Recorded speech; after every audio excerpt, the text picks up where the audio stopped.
जय हिंद दोस्तों। आज हम लोग एमपी गवर्नमेंट की एक स्कीम है, एमपी गवर्नमेंट की एक स्कीम है, इसके बारे में बात करने वाले हैं।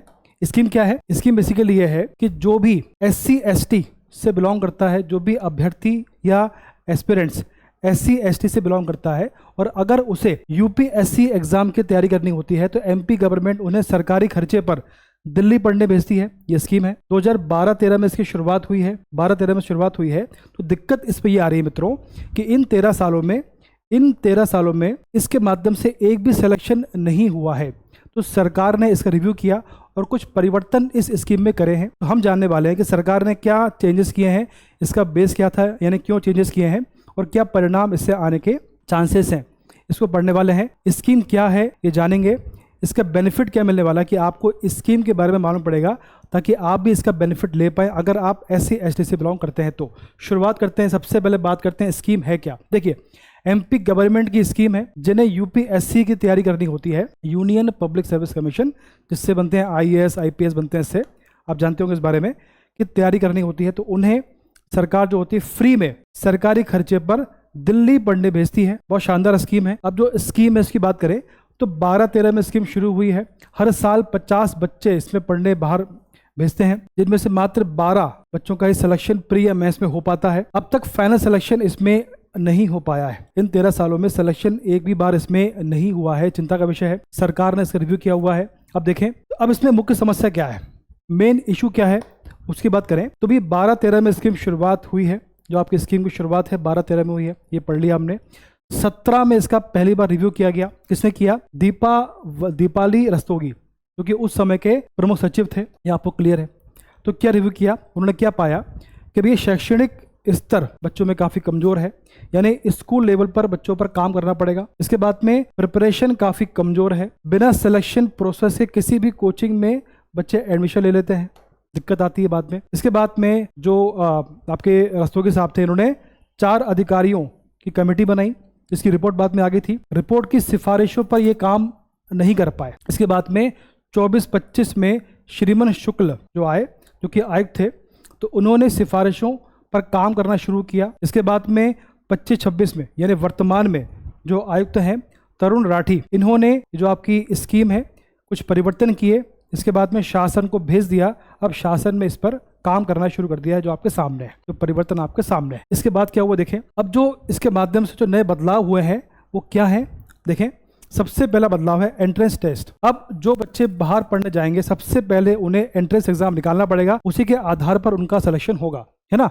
तो पहले टेस्ट होगा, स्क्रीनिंग टेस्ट होगा, कट ऑफ के आधार पर सिलेक्शन होगा, ताकि जो बच्चे वाकई में सीरियस हैं वही आगे जा पाए, ताकि सिलेक्शन हो पाए।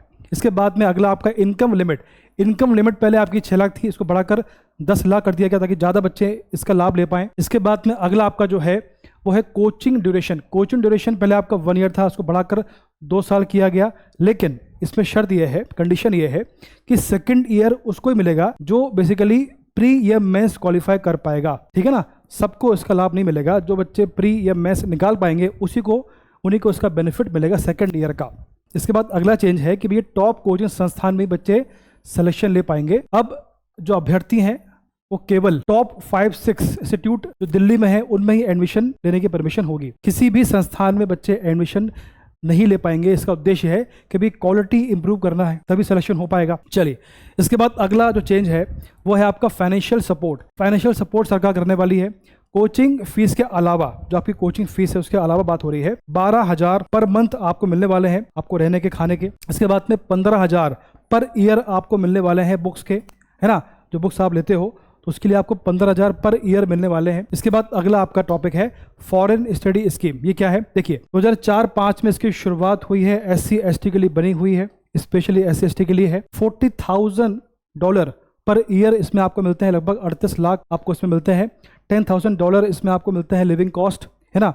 इसके बाद में अगर बात करें एयर टिकट की बात करें तो एक बार आप जाओगे आओगे उसका आपको टिकट मिल जाएगा, यानी एक बार आने जाने का जो आपको है टिकट इसमें आपको प्राप्त होता है, मिलता है, इसका बेनिफिट मिलता है। पिछले 3 साल में सिर्फ 12 बच्चे ही इसके माध्यम से इसका लाभ ले पाए हैं। चिंता का विषय है। चलिए, अब इसके बाद आगे बात करते हैं जो आपकी स्कीम है इसमें क्या क्या परिवर्तन किए हैं, इसका उद्देश्य क्या है, एनालिसिस करते हैं। देखिए, सबसे पहला आपका जो है जो आपकी स्कीम है, रियल प्रॉब्लम इसकी क्या है? स्कीम में कोई खराबी नहीं है, जो आपकी स्कीम काफी अच्छी है। दिक्कत कहाँ पर है? दिक्कत थी इसकी इम्प्लीमेंटेशन में, है ना। इसका जो इम्प्लीमेंटेशन है वो दिक्कत वाला था। चलिए, इसके बाद सेकंड आपका जो है एंट्रेंस टेस्ट जो हमने इसमें ऐड किया है, काफ़ी गेम चेंजर साबित होने वाला है, काफ़ी परिवर्तन इससे आने वाला है। अब मेरिट बेस्ड सिलेक्शन होगा, ताकि जो वाकई में जो बच्चे सीरियस हैं उन्हीं का आगे इसमें चयन होगा। इसके माध्यम से जो आपका रिजल्ट है काफ़ी इंप्रूव इससे होने वाला है, सिलेक्शन इससे होने वाला है। इसके बाद में अगला आपका इनकम लिमिट, जो आपकी इनकम लिमिट बढ़ाई है, इससे क्या बेनिफिट होगा? इससे जो ज़्यादा बच्चों को इसका लाभ मिलेगा, कंपटीशन बढ़ेगा, तभी इस टेस्ट को ऐड किया गया है। कंपटीशन बढ़ने से जो वाकई में जो बच्चे सीरियस है उनको इसका लाभ मिलेगा। चलिए, इसके बाद में सिर्फ कोचिंग इनफ नहीं है। देखिए, सिर्फ कोचिंग अगर आप ज्वाइन करते हो तो आप इसके माध्यम से आपका सिलेक्शन हो जाएगा। अगर आप ऐसा मानते हो तो आपको सोचना गलत है। सिर्फ कोचिंग से ही आपको बेनिफिट, आपका सिलेक्शन नहीं होता है। आपको सेल्फ स्टडी करना पड़ता है, गाइडेंस आपको इसमें चाहिए होता है। इसके बाद में कंसिस्टेंसी, ये बहुत आवश्यक है। इसके आधार पर ही आपका सिलेक्शन होगा, सिर्फ कोचिंग से आपका सिलेक्शन नहीं होगा। आगे देखते हैं क्या है। आगे आपका है ग्राउंड रियलिटी क्या है। देखो, इसमें सिंपल सी बात है कि बहुत से ऐसे SC ST बच्चे होते हैं जिनका फाउंडेशन वीक होता है, इंग्लिश बैरियर होता है, बचपन से उन्होंने हिंदी में पढ़ा होता है तो इंग्लिश काफ़ी बड़ी समस्या होती है, एक्सपोजर उन्हें कम मिल पाता है। इसीलिए लॉन्ग टर्म सपोर्ट की आवश्यकता है, सिर्फ कोचिंग से इनको लाभ नहीं मिलने वाला। चलिए, इसके बाद अगला आपका आता है फॉरेन स्कीम फेल्यूर। जो आपकी फॉरेन स्कीम है वो सफल क्यों नहीं हो पाई? देखिए, इसमें सबसे पहला आपका है अवेयरनेस की कमी। इस स्कीम के बारे में बहुत कम लोग जानते हैं। अगला आपका प्रॉपर गाइडेंस इसमें नहीं मिल पाता है, इस कारण से जो आपकी स्कीम है ये सफल नहीं हो पाई है। तो आज हमने समझा कि स्कीम क्या है, इसमें क्या परिवर्तन किए गए हैं, परिवर्तन क्यों किए गए हैं, इसका क्या बेनिफिट मिलेगा, क्यों मिलेगा और किसको बेनिफिट इसका मिलने वाला है। सारी बातें आज हमने समझी हैं। मुझे पूरी उम्मीद है कि आपको समझ में आया होगा। धन्यवाद।